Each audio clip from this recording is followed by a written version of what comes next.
correctement. Oui, justement, puisque vous l'avez dit, le président Macky Sall s'apprête à prendre le relais pour la prochaine présidence de l'Union africaine.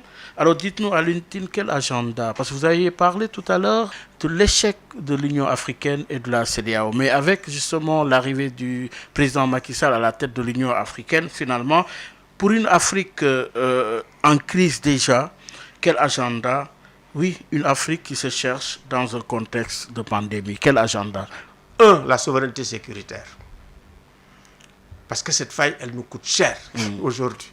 Ça nous a coûté cher en Libye, ça nous coûte cher au Sahel, et ça va nous coûter cher chez nous. Et il est évident que moi, j'assiste quand même, ou je surveille ce qui se passe au forum de Dakar. Quand nous voyons nos chefs d'État eux-mêmes dire, mais écoutez, il faut renforcer, il faut muscler le mandat de la MINUSMA, alors que tous leurs soldats sont à la MINUSMA, chaque année ils le font depuis 2014, ça pose des problèmes. Ça veut dire que nous ne pouvons pas toujours nous appuyer sur d'autres pour régler notre propre sécurité. Il me semble que cet agenda-là, il faut que le président Macky Sall, au sein de l'Union africaine, au sein de la CEDEAO, que les Africains puissent se défendre. Aura-t-il les moyens? Mais je pense qu'au moins, si on arrive à dire, voilà notre stratégie, voilà ce que nous pensons, que si on le fait en Afrique, ça marche, voilà ce que nous attendons de la communauté internationale. Ça veut dire que l'Afrique prenne le leadership, que lui-même prenne le leadership sur la question de sécurité, vraiment parce qu'il s'y connaît. Ici, il s'y connaît bien, il est bien entouré. Le Sénégal, on connaît, on apprécie son armée, on apprécie ses forces de défense et de sécurité, un peu partout dans le monde. Je pense que le Sénégal peut prendre le leadership pour dire, écoutez, il nous faut une armée africaine, il faut que l'Afrique défende l'Afrique. Je pense que ça, c'est extrêmement important. Ça, c'est un. De deux, agenda démocratique. Oui.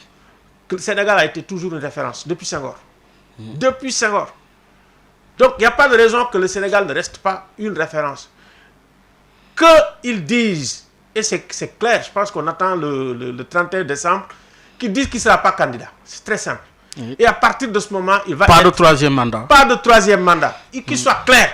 Et il prend la tête de l'Afrique pour ouvrir la question démocratique. C'est extrêmement important. À partir de ce moment-là, les gens vont se dire, mais tiens, ça c'est une référence, ça c'est très clair, et ça peut créer un véritable basculement démocratique dans le bon sens. Ça, c'est ce qu'on attend de lui, les deux. Ouvrir l'espace civique. Libération des détenus politiques, partout. Retour des réfugiés, partout. Et je pense que ça, c'est un agenda très fort sur lequel on attend on attend